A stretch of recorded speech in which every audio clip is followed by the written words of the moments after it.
All right, welcome back everyone to another deep dive.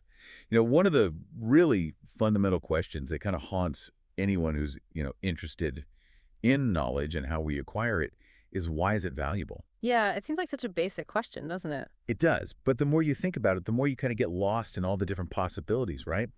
And this goes all the way back, to the Messino, to Plato's Meno. Absolutely. And philosophers have been trying to unpack this problem for centuries, trying to figure out what makes knowledge so special compared to just having a true belief about something. Right, because intuitively, it seems like there is something more to it than that. There's something about knowledge that feels more weighty, more significant. Yeah, exactly. So in this deep dive, what we're going to try to do is sort of unpack all those different intuitions and see what kind of, arguments have been made for and against this idea that knowledge has this unique value. Hmm. And hopefully by the end, we'll have a much like richer, deeper understanding of this fundamental question. Exactly. It's not just about giving you the answers, it's more about exploring the question itself and seeing all the different facets of it. Right, right. So to kick us off, why don't we start with that classic puzzle Yeah. that Socrates poses in the Mizzadino? Um, what is it that makes knowing something more valuable than just, simply believing it? Yeah, so Socrates basically points out that if you have a true belief about, say, the way to get to Larissa, you'll get there just fine. Like, it'll work just as well as if you have actual knowledge of the route. Right, the outcome's the same, yeah. Right. So what's the added benefit, the bonus you get if you have knowledge on top of the true belief? So what is it about knowledge? And I guess Plato's answer to that was that knowledge is sort of tied down to the truth, right? Yeah, he uses this image of the statues of Daedalus, saying that beliefs can be, sort of wander off, they can be lost, but knowledge is sort of secured, right? It's more stable. And so because of that stability, it's more reliable when we're acting on it. Yeah, like if you know the way, you're less likely to be fooled by you know, misinformation or like temporary roadblocks or whatever. Right. Exactly. So that stability and reliability are sort of those initial ideas about why knowledge might be valuable. And then you have this distinction that philosophers have made between, this primary value problem, the mano problem, which is, knowledge versus true belief, Hmm. and the secondary value problem, Right. which is, why knowledge is more valuable than any state that kind of falls short of knowledge. Not just true belief, but like maybe justified belief. Like, why is knowledge better than justified belief? Right. And then you have like the even further kind of, refinement, which is like the tertiary value problem. That's right. Which is like, why is it that it seems like knowledge is qualitatively better than those states that just like barely miss being knowledge? Because if it was just like a matter of degree, like if it's just a little bit higher on some epistemic scale, it wouldn't seem so weird that we like fixate so much on like that threshold of like, do you know it or do you not know it? Right, right. Like that sharp line. Right, right, exactly. So it seems like there's something fundamentally like qualitatively different about that state of knowing. It's not just like more of something. Yeah. Now, of course, there are some philosophers who aren't even convinced that these are like legitimate problems, Well, right? right, So right. you have folks who are like, well, maybe knowledge actually isn't more valuable at all. Yeah. And I think some of that comes from like thinking about the Gettier problem, right? Exactly. So when you think about those Gettier cases where you have these weird situations where someone has justified true belief, but it doesn't feel like they really know. Right. And then philosophers are trying to figure out, well, what do we add to justified true belief to get knowledge? Maybe that extra thing doesn't actually make it any more valuable. Right. So maybe that secondary value problem isn't really a big deal. Right. So maybe it's like the weirdness of the Gettier cases is like throwing us off, basically. Yeah. And then you have even more radical views like Sartwell. Yeah. He's like, knowledge is just true belief. Right. Yeah. So if that's the case, then there's no value problem at all. There's nothing more valuable than itself. Right. Right. So then it just collapses. The whole issue just collapses. Exactly. But as you said, most philosophers aren't, on board with that. Yeah. Most people have this strong feeling that there's, a difference there. Right, right. So let's look at some of the like the more like prominent attempts to actually solve this value problem. So we have reliabilism, right? The idea that knowledge is basically true belief that comes from a reliable process. Right, right. And that sounds like kind of promising, right? If your belief is coming from something that usually leads to truth, it seems like it would be somehow better. Yeah, it has that initial plausibility, right? Like, if you can trust the process, you can trust the product. But then you have Linda Zagzebski, with her coffee machine. Yes, the coffee machine. Right. So she's like, okay, imagine you have this amazing coffee machine, super reliable, makes perfect coffee every time. Mm-hmm. But then you also have this kind of janky coffee machine, really unreliable, could break down any minute. Yeah. And somehow both of them produce the same, delicious cup of coffee. Okay.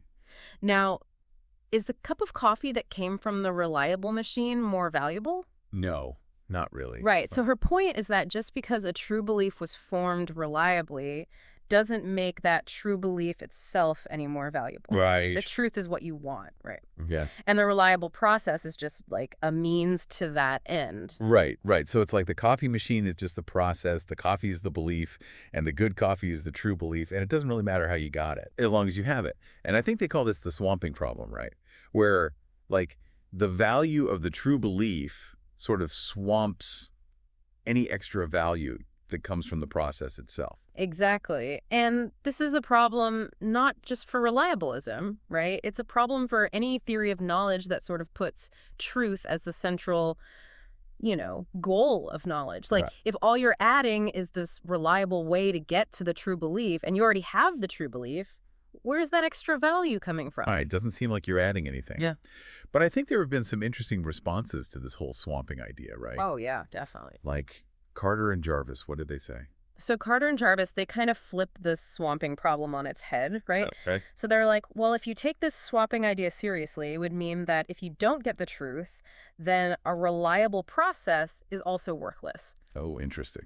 So their point is this would mean that things like justification, having good reasons for believing something, which doesn't guarantee truth, it would mean those things would never be valuable, which seems wrong. Right. Yeah. Mm-hmm. It seems like you want to have justification. You want to have good reasons. Exactly. So maybe the value isn't just in the end product, the true belief, Right. Maybe it's also in the process, even if that process doesn't always guarantee success.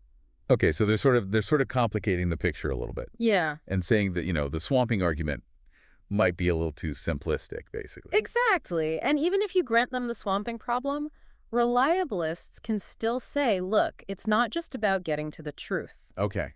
There are practical benefits to having reliably formed beliefs. Yeah. Remember Plato's idea, knowledge is more stable, right? Right.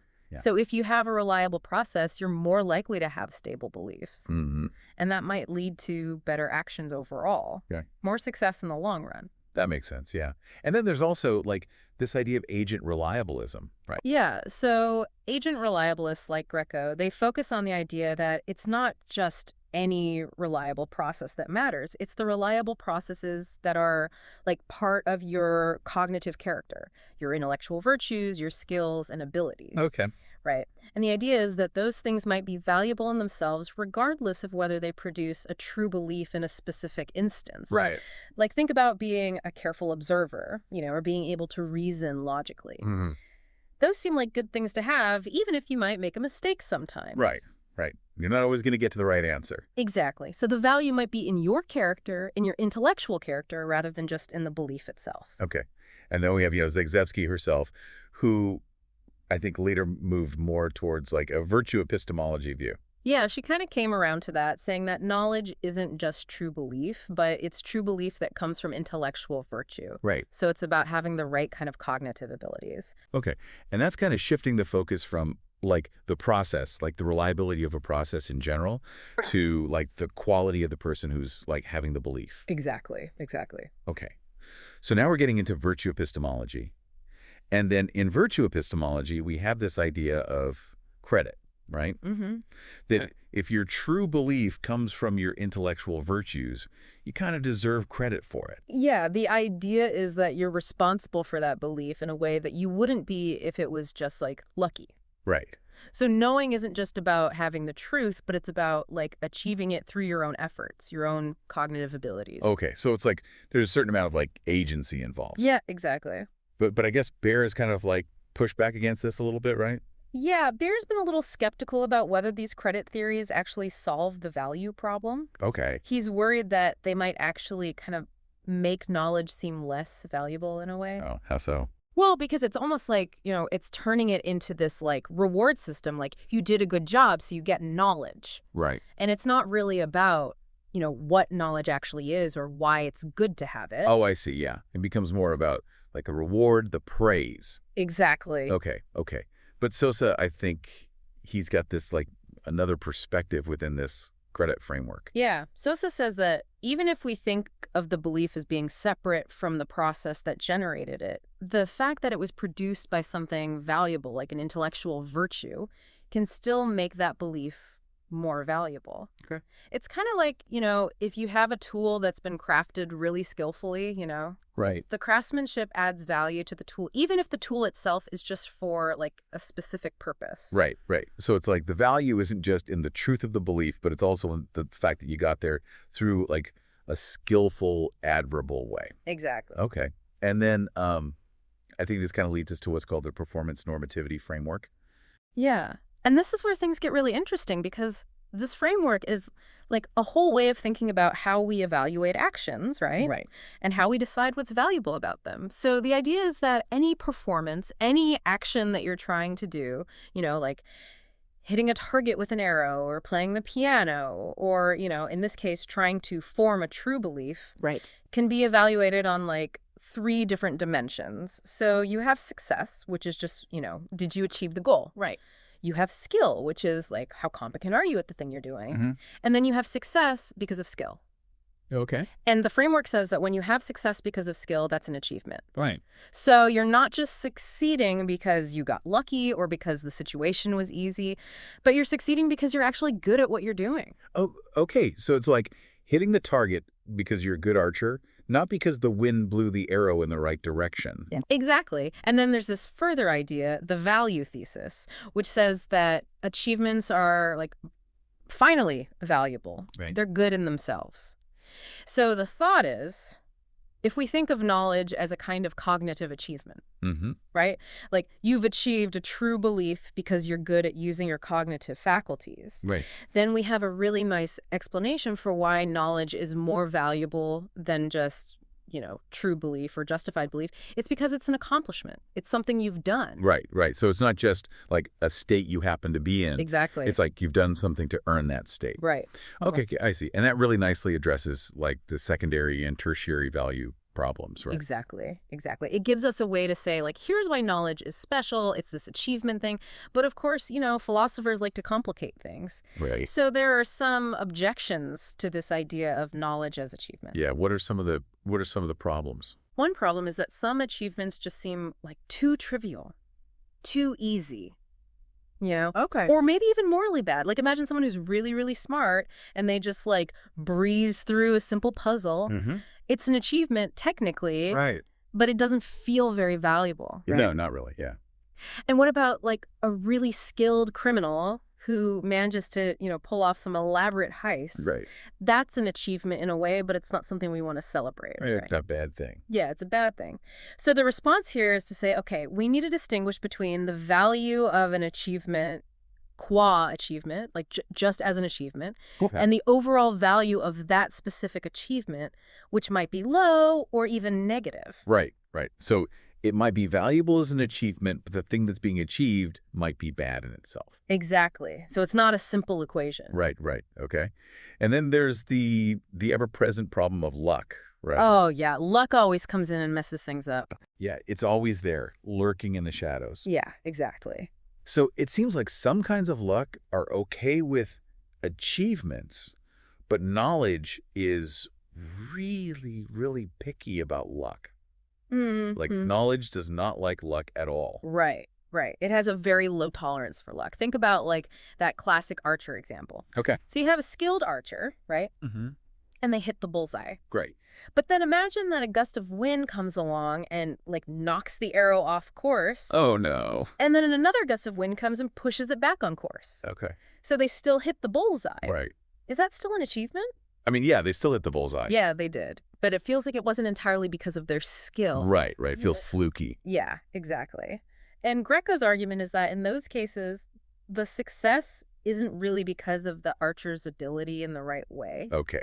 So even though they're skilled and even though they hit the bullseye, it's not really an achievement in the fullest sense. Right, because the luck kind of interfered too much. Okay. But then what about environmental luck? Right, yes. Environmental luck. That's a whole other beast. Yeah, so that's more like, the situation is lucky for you. Right. Like, imagine the archer is shooting at a target, and they don't know this, but it's the only target that doesn't have, like, a force field around it. Right, right. So they hit the target, and it's partly because they're skilled, but it's also partly because they just happen to pick the right target. Exactly. And we might still call that an achievement. Yeah, we probably would. And this is where that famous barn facade case comes in, right? Yeah, right.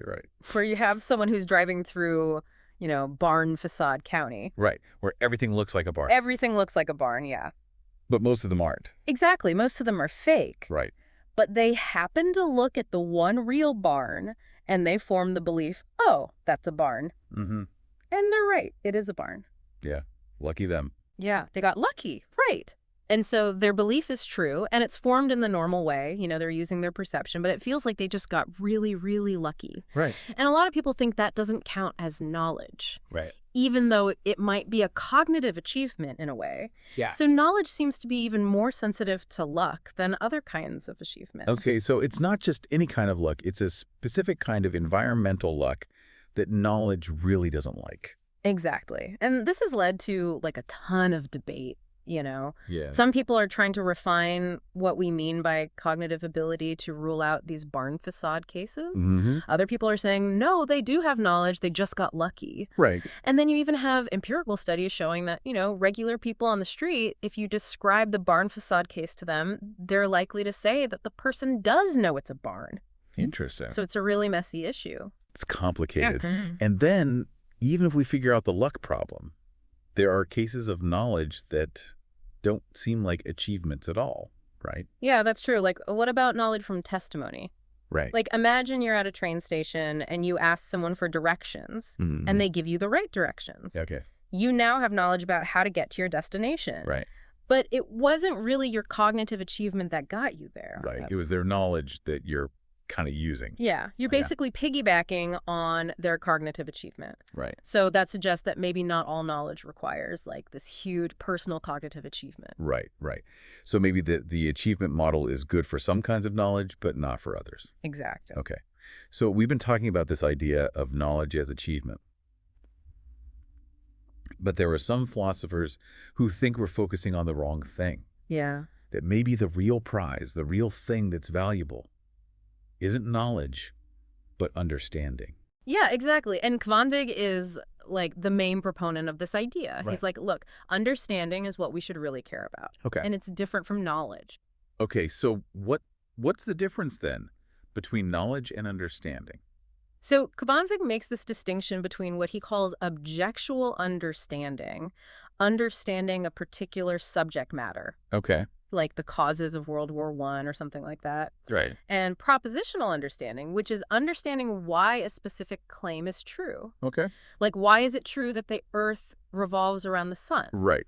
So one is like understanding a whole topic, and the other one is understanding like a specific fact or proposition. Exactly. And he says that both of these kinds of understanding require a certain amount of coherence among your beliefs. Okay, so it's not just about like knowing isolated facts. No, it's about seeing how they fit together, Right. how they hang together. Okay. And he also says that understanding is different from knowledge because you can have like degrees of understanding. Yeah, you can understand something more or less deeply. Right. And maybe understanding is also compatible with some kinds of luck that would rule out knowledge. Okay, so maybe it's a little bit more forgiving in that way. Yeah, maybe. But I think there's been some pushback on this idea of like understanding being okay with luck. Oh, yeah, definitely. And also like this idea that you have to have mostly true beliefs to understand something, right? Mm-hmm. So that's Kvanvig's factivity claim, right? Right. That understanding requires true beliefs. Yeah. And some people are like, whoa, hold on a second. You can understand something pretty well, even if you have some false beliefs in the mix. Right. Especially when it comes to things like scientific theories, Okay. which often involve like simplifications and idealizations. Right, they're not always perfectly accurate. Exactly. And Elgin has these great examples where our understanding of something actually improves even when the theory we're using turns out to be technically false. Okay, so, like, even though the theory is wrong in some way, it still helped us to understand the phenomenon better. Yeah. Like the ideal gas law, Mm-hmm. It's not actually true of any real gas, but it was super helpful in understanding how gases behave. Right, right. So it's like the understanding comes from, like, the structure of the theory, maybe, rather than, like, the specific details being perfectly accurate. Exactly. Okay, then we have Brogard, who's kind of challenging Kvanzig's claim that understanding is so much more valuable than knowledge. Yeah, Burgard's like, well, maybe the difference isn't that big. Okay. She says that we can also have, like, objectual knowledge and propositional knowledge in ways that kind of mirror those ideas of understanding. Okay, so we can have knowledge that's structured in a similar way to understanding. Yeah. And she thinks that when you do that, the value gap between knowledge and understanding kind of shrinks. Okay. It's not as big a deal as Kvanvig makes it out to be. Right, right. So maybe they're more similar than we initially thought. Exactly. And then there's the whole debate about whether understanding is compatible with luck. Right, that keeps coming back. Yeah, it just won't go away. Yeah, so some people think it's totally fine. Understanding can be lucky. Yeah, Some people think it can be a little bit lucky, but not too much. right. And then some people think, no, understanding can't be lucky at all. Yeah. So you have strong compatibilism, moderate compatibilism, and incompatibilism. Right, a whole spectrum of views on understanding and luck. A whole buffet of options. Yeah. Okay, so moving on. We've been talking about knowledge, knowledge of facts. Mm-hmm. But there's also this other kind of knowledge that philosophers talk about. Knowledge how. Yeah, that's our practical knowledge, our ability to actually do things. Right, right. So like knowing how to ride a bike or knowing how to bake a cake. Exactly. And traditionally, this has been seen as something totally separate from knowledge. That, like, they're two different categories of knowledge. But then you have these folks, the intellectualists, who are like, nope, knowledge how is just a special kind of knowledge. Okay. So Stanley and Williamson, they're the big names here. And they say that knowing how to do something is really just knowing that a certain method will work. Okay. So knowing how to ride a bike is really just knowing that if you do these specific movements with your body, the bike will stay upright and you'll move forward. Right. It's all about propositional knowledge, knowing that certain facts are true. Okay, so they're trying to, like, reduce knowledge, how to knowledge that. Exactly. Okay. Yeah. But I think there were some pretty good arguments against that view, right? Oh, yeah, definitely. Carter and Pritchard, they have some really nice examples that kind of challenge this intellectualist view. Okay, like what? So imagine you're trying to learn a really complicated guitar riff, and you're looking at the sheet music or someone's telling you how to do it, like what frets to press and stuff. You might have the propositional knowledge. Right. Like, you know what the notes are, you know where to put your fingers. Exactly. But can you actually play the riff? No, probably not, yeah. Right. There's something more to it than just having the facts. Right, right. So it's like there's this practical element that goes beyond just, like, knowing the information. Exactly. It's about being able to execute the action, to actually do it skillfully. And they argue that the value of knowledge how is not reducible to the value of the propositional knowledge that the intellectualists are talking about. Okay. There's something extra there. Right. So it's like the achievement part of knowledge how is kind of different from the achievement part of knowledge. Yeah, maybe. It's like maybe there are different kinds of achievement. Right, right. Okay. So we've been talking about a lot of different perspectives on the value of knowledge. I think it's clear that it's a really complex issue. Oh, yeah, definitely. There are so many different angles to consider. Yeah, so many moving parts.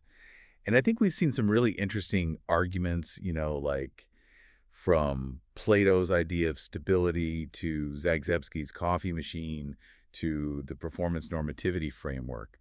But there are also, like, even more perspectives that we haven't even touched on yet, right? Yeah, there are a lot of different theories out there. Like Hawthorne, for example, he focuses on the role that knowledge plays in our practical reasoning. Okay.